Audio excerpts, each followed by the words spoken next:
கிறிஸ்துவலே மிகவும் பிரியமானவர்களே 31/7/2025 உங்களை சந்திப்பதில் மகிழ்ச்சி அடைகிறேன். வாருங்கள் ஒரு நிமிடம் நாம் ஜெபிப்போம். அன்பு தகப்பன், என்றைக்கும் என்னோட பாதுகாப்புக்காய் ஜெபிக்கும்படி என் தேவனுடைய சமூகத்தில் வருகிறேன். என் தேவனுடைய கரம் இவரோடு இந்த அற்புதத்தை செய்ய முடியும். நிறைவானது இவருடைய வாழ்க்கையில் இருப்பதாக உடைய அன்பின் பிரசனத்தினாலே நிரப்புங்கப்பா, நிரப்புங்க இவருடைய வாழ்க்கையில் அபரிவிதமான ஆசீர்வாதங்கள் வந்து சேரும்படியாக நீர் செய்தருளும்படியாக ஜெபிக்கிறேன்.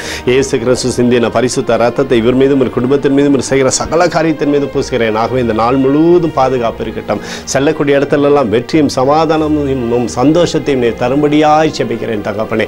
யோவான் 17:17 உம்முடைய வசனம் சத்தியம் என்று சொல்லி எழுதப்பட்டக்கூடிய வார்த்தையின்படி ஆண்டவரே, சத்திய வசனமானது இவரை வழிநடத்தி இவருடைய பெயரை பெருமைப்படுத்தட்டும். இயேசுவின் நாமத்திலே அப்போது ஜெபிக்கிறேன் நல்ல பிதாவே, ஆமென்.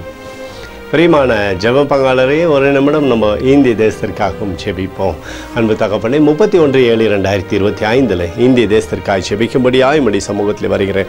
இந்திய தேசத்தை நீங்கள் ஆசீர்வதிக்கும்படியாய் ஜெபிக்கிறபடி கோலும் கைத்தறியும் தேசத்தை தேற்றட்ட முடியும். மகிமின் பிரசனம் தேசத்தில் இருப்பதாக சமாதானத்தின் தேவனானவர் அப்பா தேசத்தை ஆளுகை செய்யும்படியாய் ஜெபிக்கிறேன். எங்களுக்காக அடித்து நொறுக்கப்பட்டுக்கூடிய இயேசு கிறிஸ்துவும் அவர் சிந்தனை வெளியேறப்பட்ட ரத்தத்தை வைத்து ஒப்பு கொடுக்கிறேன்.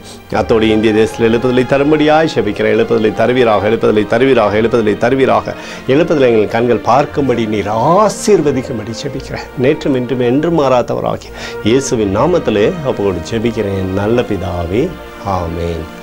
பிரியமான ஜெப பங்காளரே, ஆண்டவர் நம்மளுடைய ஜெபத்தை கேட்டிருக்கிறார். இந்த நாள் முழுவதும் கர்த்தராகிய இயேசு கிறிஸ்துக்குள் நீங்கள் வளரும்படி உங்களை வாழ்த்தி ஆசீர்வதிக்கிறேன். ஆமென்.